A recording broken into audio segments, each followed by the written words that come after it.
Okay, we are still in August. Book 150. It was an audiobook, Bird Box by Josh Malerman. So I saw the movie a long time ago. It was probably more than 10 years ago on Netflix. The movie is a little bit different than the book. The book is essentially the story of Mallory, who is living in a time when something occurs, possibly some sort of alien or animal or whatever, that if you look at it, it makes you suicidal, homicidal, basically drives you insane. That's kind of where the differences between the book and the movie start going away a little bit. But essentially it follows her, trying to find a safe place. She's pregnant. How does she deal with that? She meets all sorts of different people, and it's just kind of an interesting story. I gave it a 4. I thought it was a good horror story, and it was creative, and I liked it a lot.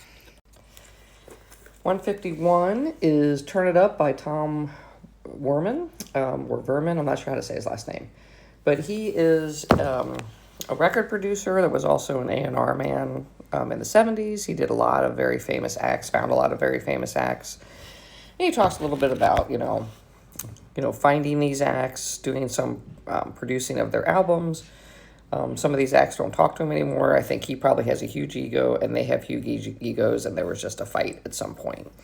But it was interesting, especially if you're interested in, music industry, a little bit of a vacation read, but it was good. Book 152 is So Fetch by Jennifer Keeson Armstrong. So this is about the movie Mean Girls.